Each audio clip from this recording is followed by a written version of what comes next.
and welcome to day 2 of our 17th annual Sharpen the Saw Day. I'm Peter Parts, an EMBA Class 4 graduate and one of the volunteers who helps with this cool event we call Sharpen the Saw. Remember yesterday when we talked about if your company is hiring or if you're looking for an opportunity? Jessica has sent everyone a link for you to leave your information, give us your name, your email address, and a brief description of the opportunity. And remember, everyone and anyone who helps a member of our EMBA family find a job opportunity gets invited to a picnic dinner with great wines, ice cold beer at my home. And I swear my wife has approved this message. We had a great day yesterday with both Ellen and Bob speaking on very pertinent topics. Ellen's talk had very useful news about what's new at RIT and how it's investing in its future. And Bob gave a profound synopsis on COVID, who is being affected and how they're being affected. And most importantly, how we should prepare ourselves in the post-COVID world. If you missed these talks, you can easily go back. Jessica posted a link to both so you can hear them again. Now for our next speaker, we're leaving time at the end for Q&A.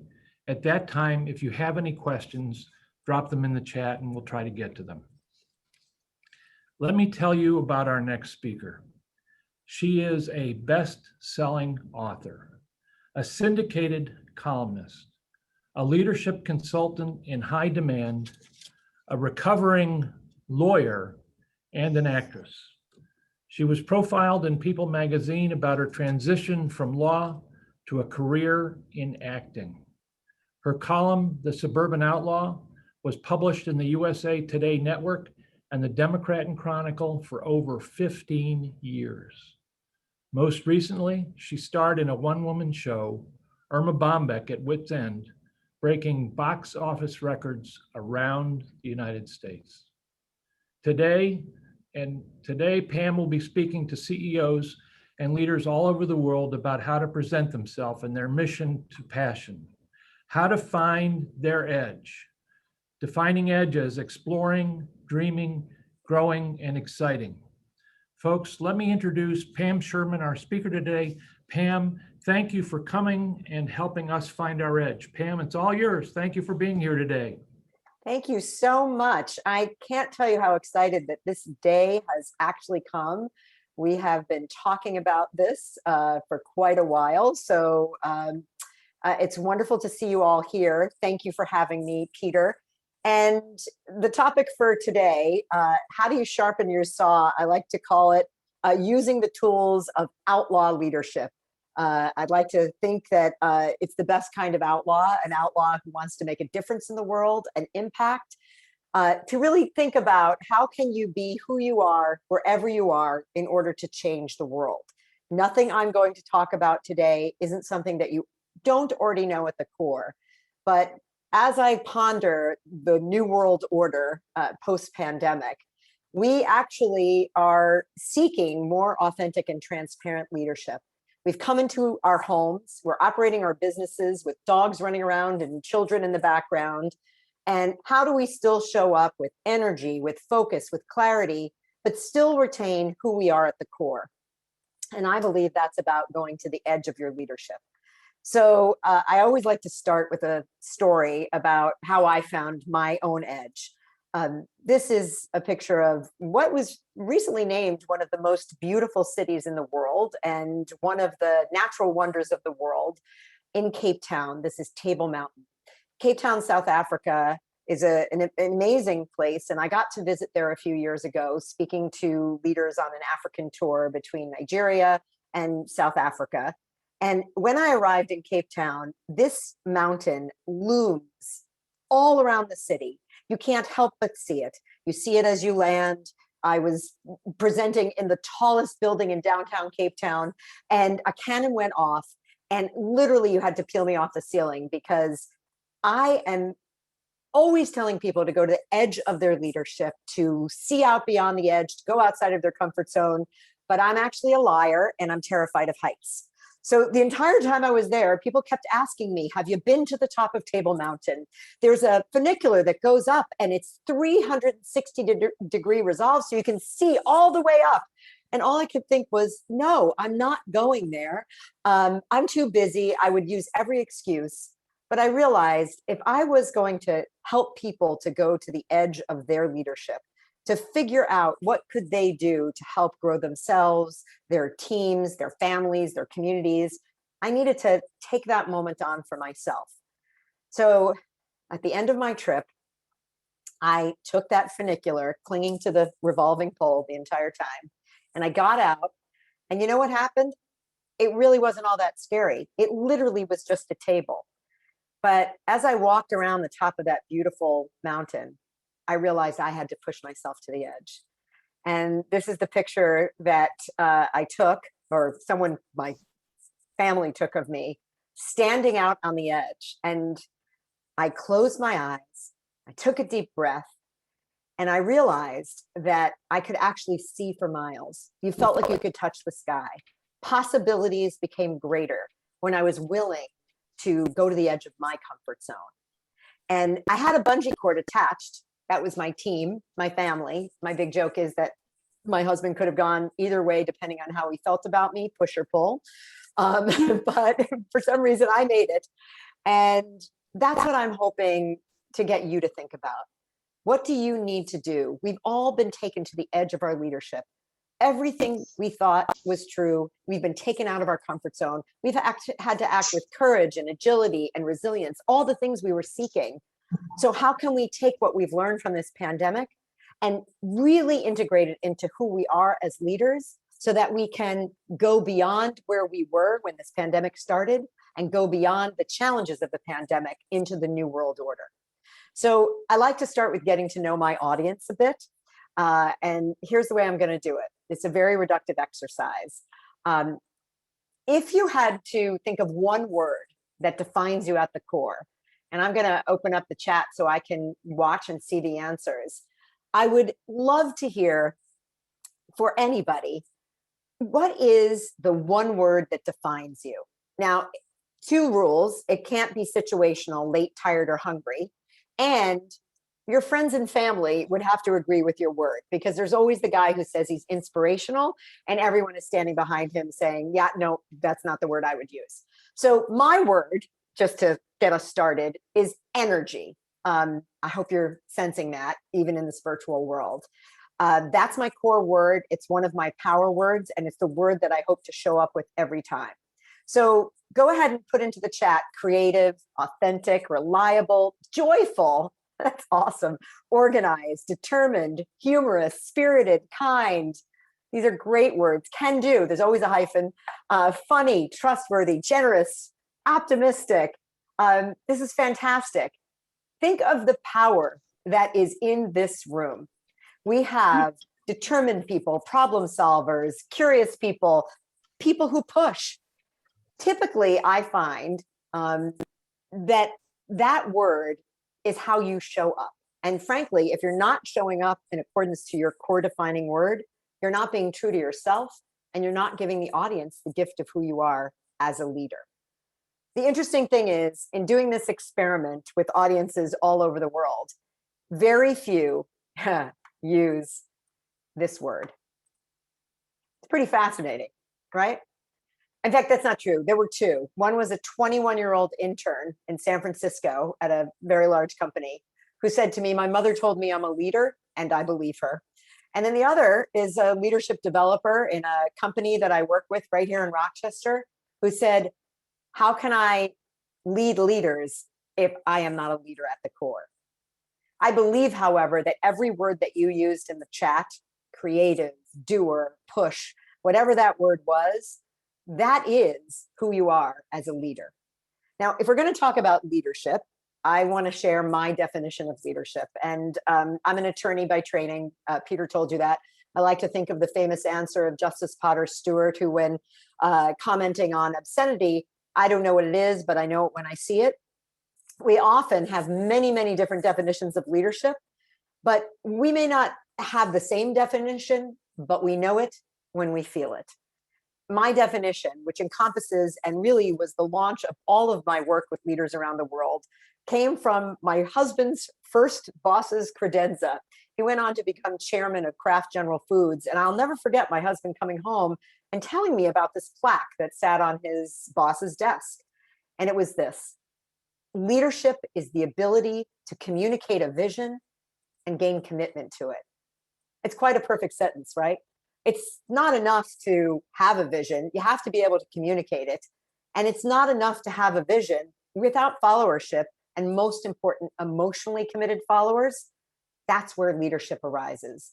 When I read that, the first thing I thought of is, oh, leadership is not hierarchical at all. Everyone can be a leader with capital L based upon their behavior. It's a great quote from Don McGannon, an advertising executive: leadership is action, not position. That definition of leadership has taken me around the world to work with leaders like you, leaders of organizations, of NGOs, of their families or in their communities, who are seeking the same thing you're seeking.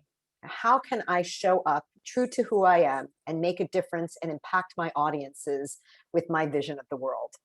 Now, why me? Why am I here? Mainly because Peter called me, and I was thrilled to receive the call, to think that somebody actually pays attention to my writing. You put a lot of content out there, but yes, here in Rochester, I like to say I'm a minor celebrity in Rochester, New York. For 15 years, I wrote a column called The Suburban Outlaw. That's me in my old cornfield in Pittsford, New York, where I wrote the column for 15 years, sharing stories from my life about what I called a suburban outlaw, an honest, irreverent man or woman who wants to make a difference with an edge. And I was really lucky to be able to write that column and frankly make fun of my husband in print. And by the way, he helps me write it. We've been married for 36 years and it definitely keeps us fresh. But that's not where my story starts. My story actually starts in the second grade, where I grew up on Staten Island, New York. I used to play piano with the door wide open, hoping that a wandering talent agent would hear me sing and cast me on Broadway. But they don't wander the streets of Staten Island. And I came from a very traditional family. So being an actor was akin to being, well, an axe murderer. So my parents encouraged me to take a different path. And I decided to go on to law school. But a funny thing happened on the way to my secure profession. In a recession a long time ago and far away, my law firm went out of business. And after that time, I decided to take the leap, bungee cord of team attached, and became a full-time working actor in Washington, D.C. Cue laughter. After I was profiled in People magazine for ditching my day job to pursue my dreams, just to show you that the media didn't get it right, the day job ditched me, I got a phone call from the head of training at the Department of Justice Antitrust Division. And this is how I recall the conversation. She said to me, "Can you help me make my lawyers more interesting?" I said, "No, it's really not possible."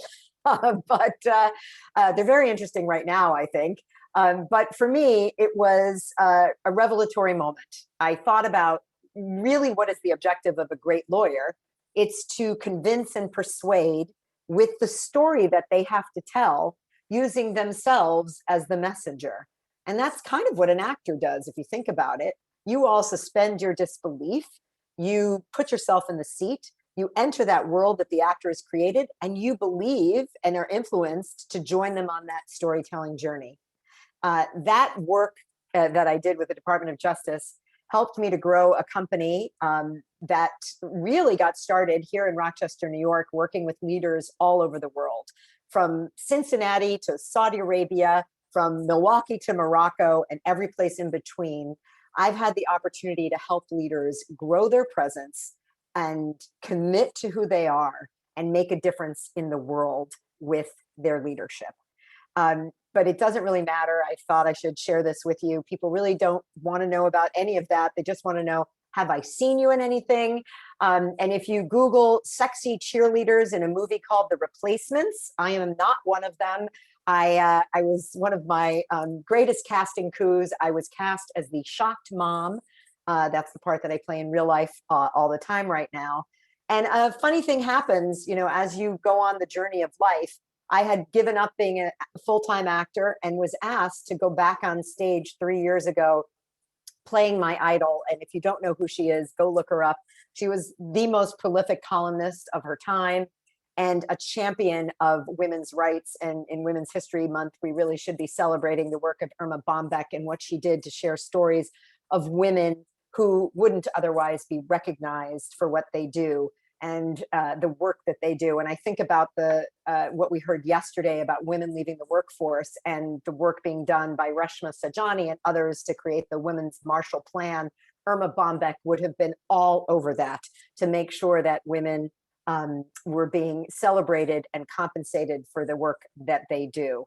I learned so much in going back on stage about leadership, how to collaborate, how to be led when you're a leader by other leaders, how to be willing to trust those you collaborate with, that what they are supposed to do will show up, i.e. lights will go on, props will be there as supposed to be, and standing alone backstage in that moment before entering by myself to do a 90-minute one-person show, I learned what it really takes to have the courage of leadership, that while it is alone, you are doing it together. And it's an interplay between you and all of your audiences to create success.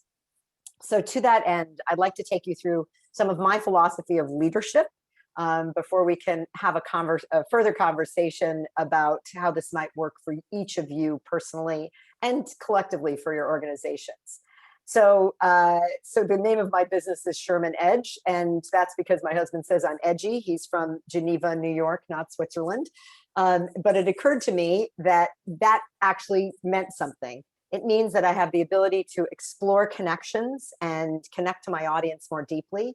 I dream because really, what is a strategy but a dream with bullet points? And so we need to get back to some visionary leadership in our organizations. What can we do to continue growing programs like this that RIT and Peter Parts have created for you, where you sharpen your saw all the time? And then how can I help you do one thing differently based upon the time you're spending with me so you can ignite the world with who you are? So starting with explore. To me, this is all about exploring possibilities. And as a leader, taking the time to answer this question: why am I here? Why do I lead? What is my purpose in the world? What is my mission? How do I drive my purpose? And then ultimately, what's my vision? This is one of my favorite quotes from Mark Twain. The two most important days in your life are the day you were born and the day you figure out why. So a lot of leaders, and this is so fascinating, have a purpose statement for their company. And I will never forget working with 300 CEOs at a conference. I asked them to raise their hand and said, how many of you have a purpose statement, a mission statement, and a vision statement for your company? All 300 hands shot up. How many of you have a purpose statement, a mission statement, and a vision statement for your own leadership? 3 hands, 3, quite a percentage. And that work is critically important, actually articulating it. And for those of you who are established as leaders, really, it's not that hard to go through the journey of articulating your why. My why is very simple. It's to share my energy with the world.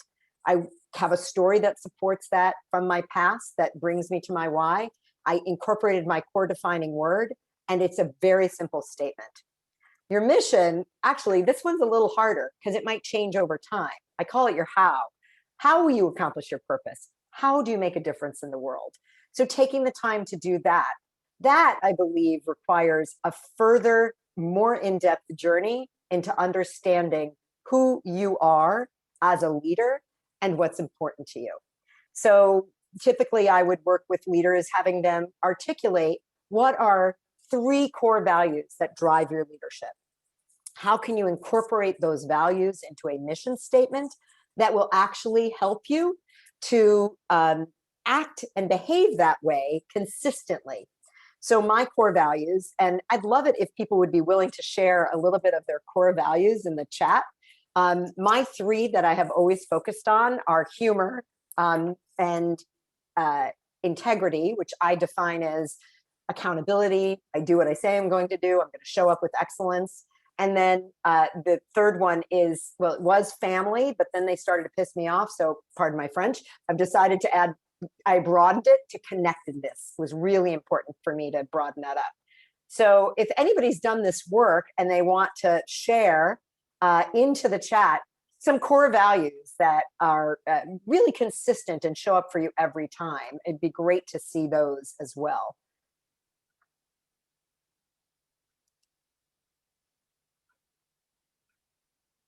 I'll give you a moment to humility, honesty, work. So balance. Thank you, Tia. That's great.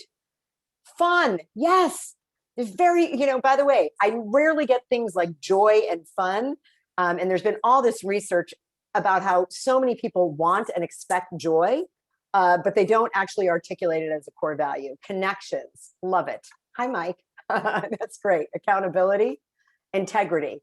And my favorite is, I'll be working with a group of bankers and they'll say, well, integrity goes without saying. And I always tell them, go ahead and say it. So take the time to do that work on your core values. Find and create a mission statement for your leadership, and then see how it changes your behavior. Track it. The following thing you have to pay attention to is, well, who am I serving? Who are the audiences for my leadership? And because ultimately, there's a fantastic new book out by Frances Fry, a professor at Harvard, called Unleashed. And I love that she wrote it, so I don't have to. And basically, she always talks about how leadership is about who you empower, not about you. I mean, you do have to go through this personal assessment and journey, but ultimately, and you all know this in leadership, that leadership is ultimately who do we serve? Who do we want to impact? And really understanding our audiences and their needs first. The next part of Explore is, well, how do you show up? How do these core values balance with your mission in order to meet your audience's needs? This quote from Amy Cuddy, I think, really sums it all up. Amy Cuddy, who is a researcher on body language, who wrote also an amazing book called Presence. It's just simply titled Presence. And yes, I know from an academic standpoint, some of her research has been placed into question, but anecdotally, her beliefs really work. So she talks about presence being the state of being attuned to and able to comfortably express our true thoughts, feelings, values, and potential. So from my perspective, you can't have leadership and know who you are without also considering how you show up. My concept of leadership is you get to be who you are wherever you are in order to impact your audience. And that requires an understanding and a cultivation of your presence. And frankly, in this virtual world, we need to all step it up. We need to consider how we're showing up actually virtually. We can't forget all the rules of engagement and connection and, frankly, voice and body language just because we're living in a virtual webinar world. Those who step into that with energy and think about how is my presence impacting my audience in the virtual world, those are the ones who are going to be successful in our new world order, because virtual is not going away. We heard that yesterday. It's all about digital. So dream. As I said, I really do believe that a strat plan is just a dream with bullet points. So you've got to do the work on vision. I call it your where. And how does this relate to leadership? This is a great quote from Stuart Friedman, who wrote a book about holistic leadership.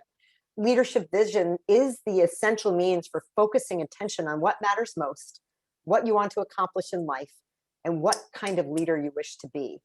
As you go through this week of sharpening the saw, I hope you'll consider, how can I be changed by what I'm learning here? How can I take this and incorporate it into a new vision? We're all thinking about what's the vision for the new normal, not the old normal, but where we're coming out of in this pandemic. The world has changed, but that doesn't mean that leadership has changed. We still need leaders who are visionary, who are thinking about what's important to them and what is their legacy. So to that end, just a few tools on visualization, something that actors use all the time, and it's an incredible, important tool to cultivate. I used to tell people to go out and state your goals out loud, and they are more likely to come true.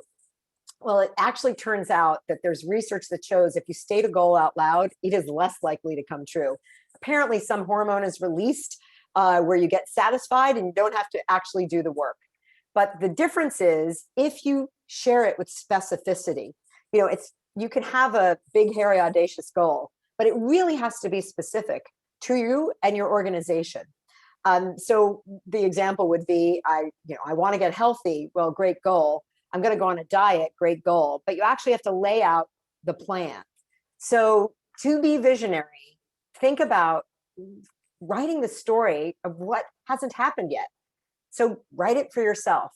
Do some visionary work, and that requires thoughtfulness and really a big picture point of view. The other side of dream is this: the stories of our past illuminate our path to the future. So think of the great storytellers and how leadership storytelling is a critical component of your leadership presence. But also start cultivating the stories of your past. I love the work of Marshall Gans, who's a professor at the Kennedy School, who talks about the fact that you really only need to know 3 stories for your leadership: the story of you, the story of we, our collective, and the story of our call to action. There must be a story from the past that is helping you on your vision to the future. When I think of the stories of purposeful leaders and how they've changed my life, these are 3 who I admire. From Lauren Gillis, who is a CEO and founder of an NGO in South Africa called Relate, where she creates bracelets that make a difference for senior citizens and students in South Africa, and have raised over $20 million for charities around the world. Or Amina Slaoui, who is a disability rights activist who literally had a vision of building the first rehab hospital in all of North Africa. And then that's little Tracy Weinstein, who collected 30,000 shoes for Soul for Souls here in Rochester, New York, in order to send them back to her native country. Think about the impact that you can make in having a vision and then in sharing the story of how you fulfill that vision. So next is the grow part. And this is one of my favorite quotes. I found it actually on a button at the Susan B. Anthony House here in Rochester, New York. And that's a picture of the ski hill in Dubai. I know that RIT had a connection to Dubai, or probably still does. And when I went there to do some leadership work, I'll never forget my husband telling me, well, we know you're afraid of heights and we want you to conquer them. So why don't you go skiing inside that mall in Dubai? And I told him that basically he was just scared I was going to go shopping in the mall in Dubai. I did visit it, and it was too scary. It was still too high, so I didn't do it. But I do try and push myself. It's interesting. I don't know how many of you might have a fear of public speaking. It's a fear greater than death, actually. And would it surprise you, given that I get to do this for a living and that I get to help other people grow their presence, that I actually get nervous every time. So that feeling, that excitement, it pushes me to grow. What am I going to do differently this time? How am I going to connect to my audience, especially in this virtual world? We have done all these scary things this year, and we have to remind ourselves of what have we overcome in this year of the pandemic. Where were we? Where did we get to? And how are we going to take that learning of moving beyond fear to courage and resilience and use it?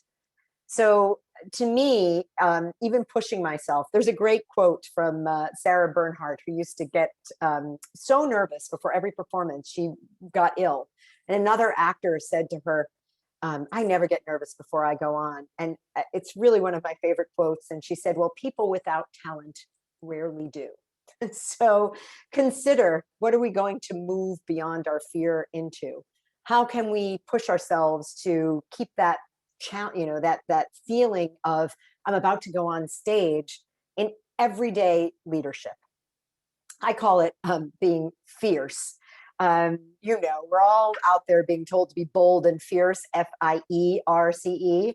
But I'd like to say I'm scared and I do it anyway. There's a great quote from an acting teacher who said, there's scared and you do, and scared and you don't.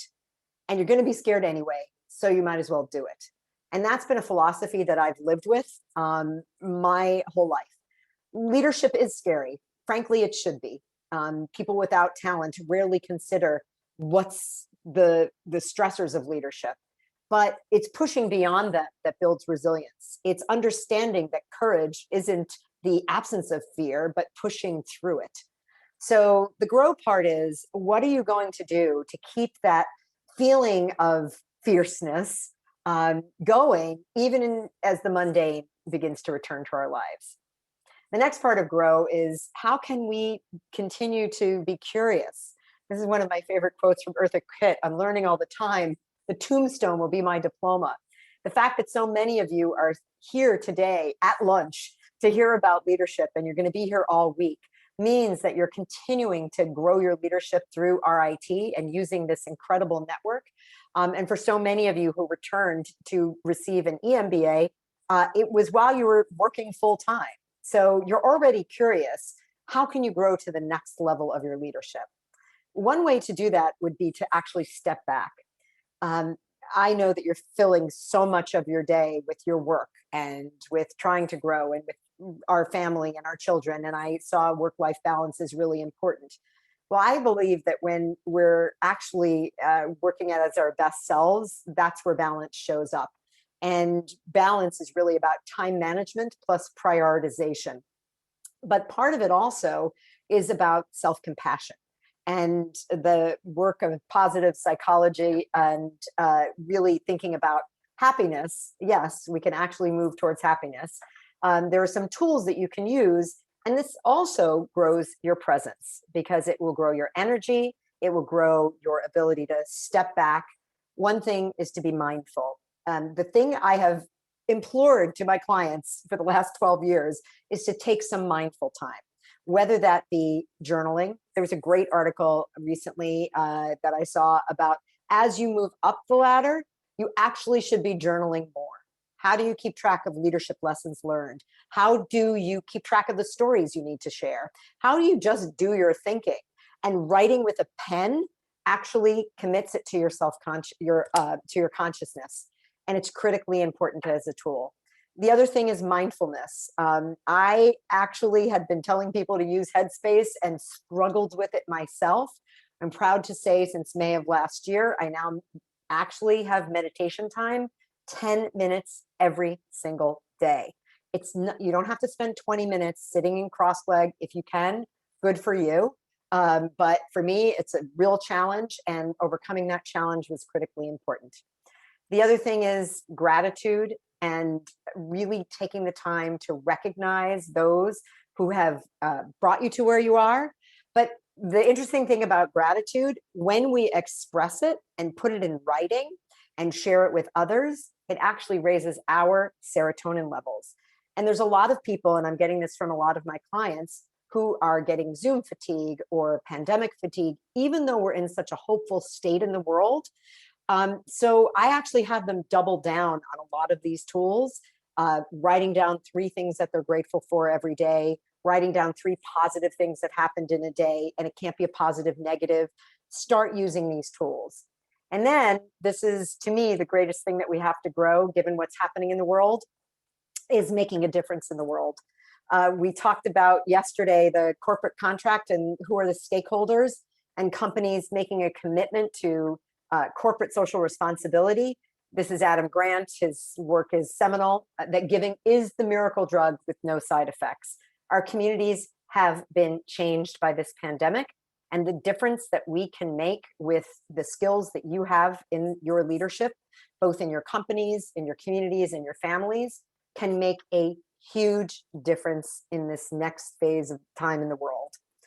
So I'm going to close out the excite part by thinking about how might you be changed by this time that you're spending together in sharpening your saw, spending it with the incredible organizers and with the incredible resources that you're going to have. I have a commitment whenever I speak to an audience is to see how you can be changed from the time we're spending together. What commitment can you make to change how you show up, to commit to maybe doing the work on purpose and mission, to maybe commit to sending a letter of gratitude to somebody who made a difference for you? These are some of the things that I like to talk about, to use this network. It's an incredible network.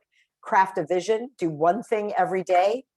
Be happy, speak up, use your voice, keep a journal, express your gratitude, be good to yourself. And number 10, I just threw in there because I think it's really important. I call it losing the psychos. These are the people who are naysayers to your vision, who may be obstacles to your vision. Find a way to, I had one woman say to me, well, that's my husband. And I said, just turn over, or find a way to persuade and influence them otherwise. So I would love, before I close out and we move to questions, for people to throw into the chat, what's one thing you commit to doing differently?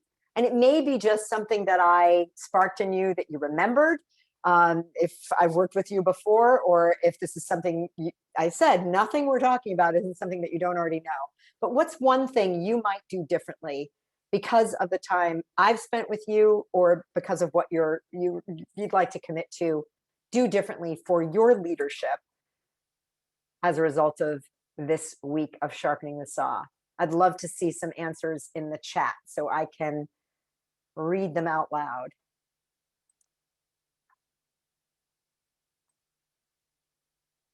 Create my own, thank you, Tara. Create your own leadership mission. Do something every day that scares me. Craft a vision. Fantastic. Meditation. Take time for learning with your team. 3 positive things a day. Write them down. Weekly gratitude recap. Journal. That's fantastic. Right. Simple, simple tools. So as I close out my portion, and then we go into a conversation with Peter and answering some questions, I want to closing out with that impact of that trip to South Africa and what it meant for me. I decided to create a new vision. So this is my son and I, he's much older now, traveling through South Africa. And these are the senior citizens. I decided to work with my friend at Relate, and I don't know if you all can see my wrist here, to make a bracelet that would be made by senior citizens and students in South Africa to benefit programs here in Rochester, New York, where students are trying to make a difference. And one of those programs is Young Women's College Prep. And I'm so excited because this school was an all-girl charter school that was started here in Rochester. And I've been committed to the vision of those girls who committed in 7th grade, often many of them to be the first in their families to go to college. And the commitment was that they would all graduate high school and all go on to college. This is a picture of the first graduating class 3 years ago. Many of those students are at RIT now. We made the bracelet and we started selling them at Wegmans, and we sell them through my website. And each bracelet makes a difference for a student at Young Women's College Prep. My mission and my vision is to support other leaders' visions to see that they can accomplish them and that they can grow in their leadership. So I can't thank you enough, Peter, for reaching out and for the opportunity to speak to this incredible RIT community. I was so excited to hear about all the things. I have supported many leaders on the RIT campus, but I'm really most excited about that Performing Arts Center, woohoo, because I know that we could really use that here in Rochester. And I am a huge fan of RIT Tigers. So go Tigers, and thank you for having me. And I'm excited to have a conversation with Peter and with all of you. Pam, that was absolutely great. Lots of gratitude for what you did.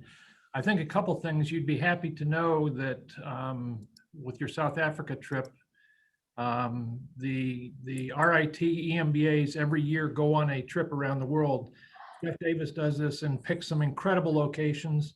And 3 years ago, he took the entire class to South Africa, and we have been to the mountaintop. It's not scary until you stand on the edge, right? It is very tall, and there is a very big edge. Actually, people rappelling all the way down. It was crazy. Oh, my favorite is they tell you, have you been up the Lion's Path? You know, if people have died going up that, like, no, I'm not going up the Lion's Path. But it's just a beautiful city. And I have a lot of great friends. They're great leaders in business who I was lucky to speak there for the Young Presidents Organization, which is an international business organization that was founded here in Rochester, New York.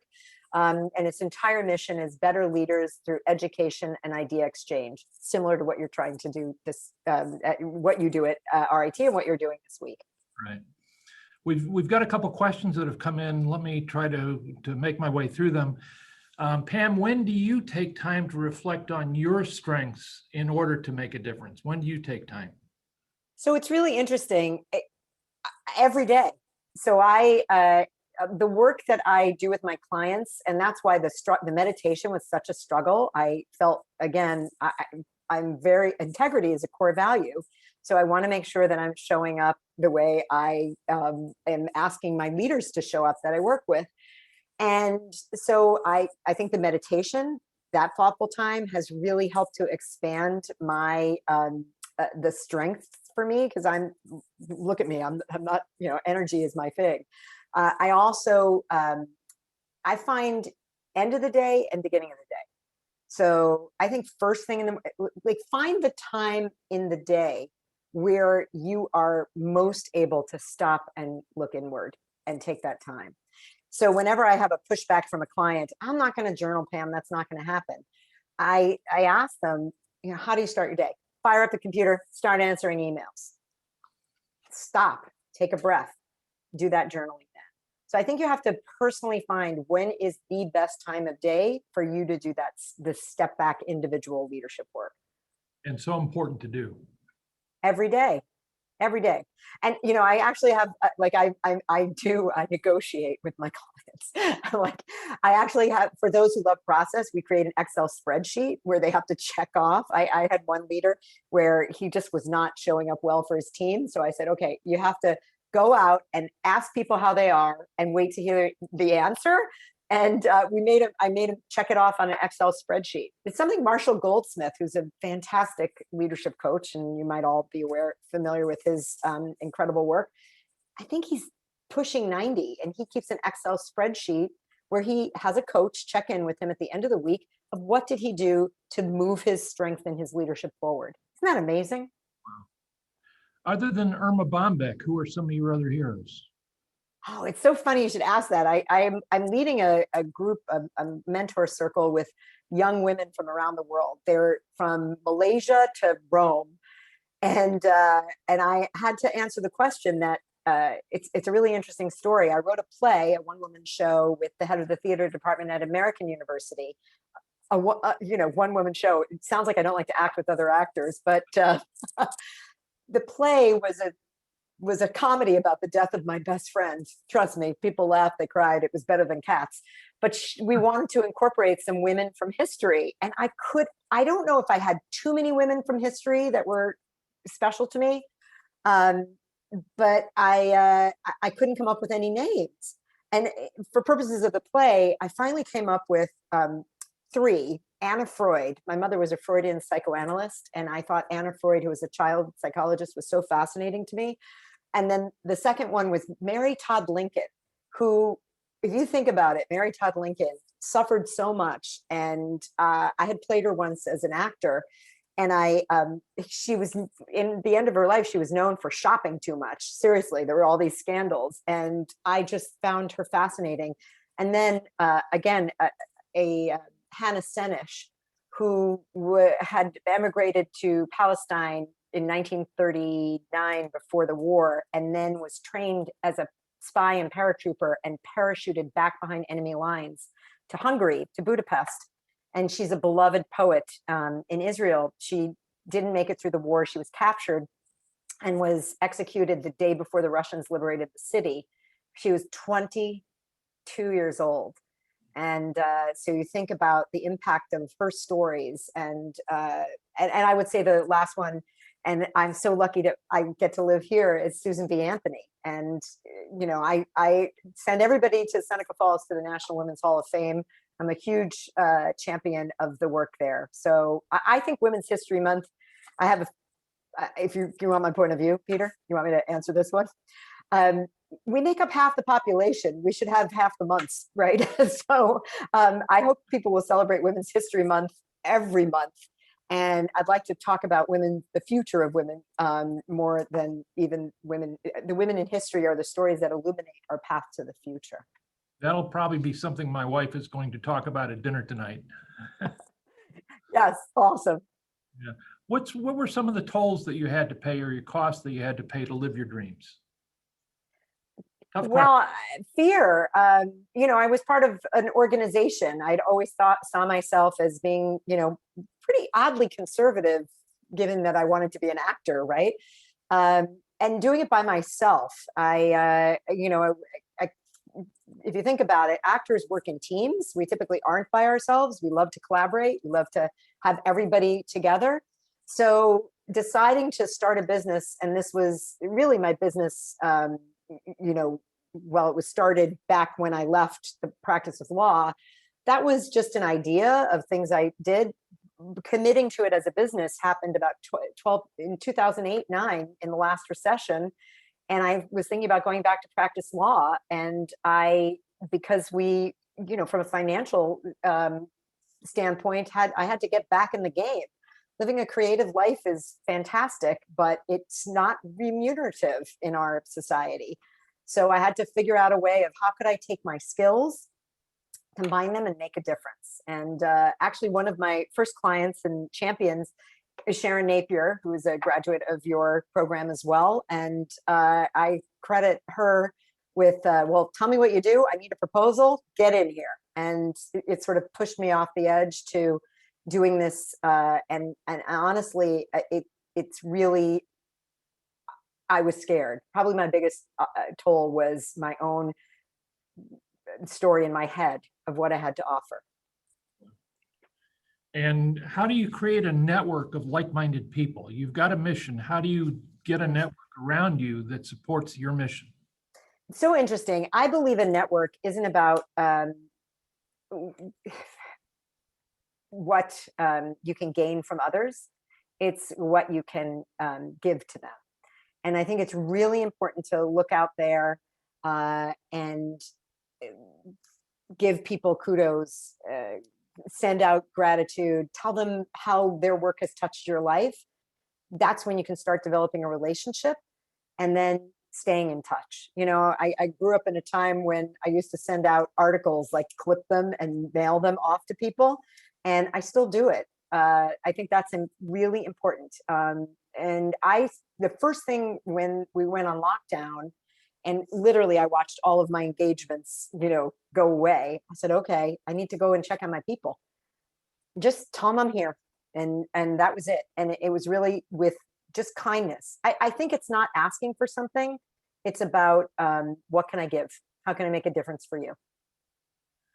Another great question. How do you suggest we push our organizations that are slow to change to move toward accepting change and increasing the pace of change? Great question. Well, it's interesting. You all had to change instantly in the last year, right? You had to go from probably an actual organization to a virtual organization. You've just done it. So I think we have to double down on sharing the stories of what we did successfully to make change and innovate as a result of a challenge, an external challenge that came to us, and then say, okay, what did we do? And go through that process of solidifying it and incorporating it into the culture of the organization. There's not one company that wasn't affected or organization of any kind that wasn't affected by the lockdown last March. So it's really, I think, and it has to come from the top. Innovation, it's so interesting because I worked with a company that was really a disruptor in the state of education, Kaplan University, which is, was the first to have an online law school. They were the people who figured out how to do this in a mass way. And every academic institution now has a digital presence. So as hard as it was from the story that was shared yesterday, this program, this EMBA program, I've just learned has always been virtual. So why do we forget that we were innovators? And change is happening all the time. We've all just changed from being together in the room today, right? Pam, I know we've got a hard stop, but I want to ask one more question. Oh, okay. Wait, how are we? Oh, yeah. We've got time. You've given us a lot of great ideas and things to do and things that we should be aware of. What is the best piece of advice you were ever given? Just do it. I think it's that scared and you do and scared and you don't. I quote it to my children all the time. It's really close your eyes and jump in feet first. And we were all pushed off the edge of a cliff, right? Last March, myself included. And yes, it's important to plan and think, but also to know that everything you have, that's why I am very clear that I talk about leadership with a little L. I believe that our leadership is all within us and that we are all leaders at the core and have the opportunity to be leaders. So the best piece of advice was, what are you waiting for? That's, I hope that answers the question. It certainly does. You have given us profound advice today, something that we can all use. And I just want to say thank you very much. Standing ovation. Can they unmute so I can hear it? Like, that would be amazing.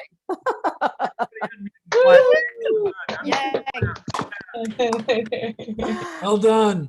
I see some of the leaders that I've worked with in the past, and it's I'm so impressed with all of you for taking time from your busy days to come on a webinar like this. And Peter and Jeff and Jessica, thank you so much for organizing this and for the opportunity to make a difference for RIT alums. I will say I did some research, by the way, on old alums, and I'm so I'm blown away by the connection that you all have to RIT and wherever you are, whether you're in Rochester or beyond. So congratulations on building a fantastic network. Thank you very much. And we hope to see you performing at the Performing Arts Center that's going to be built. Maybe Irma back. I'm telling you, we could fund the whole thing. Irma, she packs them in. Thank you so much, everyone. Thank you so much. And thank you for taking my call. That's great. So are you going to close out, Peter? Yep, we'll go ahead and close out. We'll just let everybody know that day 3 is tomorrow. We've got 3 great guest speakers coming. And one more time, let's give a huge ovation for Pam Sherman. Thank you very much. Thank you. Thanks, everybody. Peter, happy belated birthday. Thank you.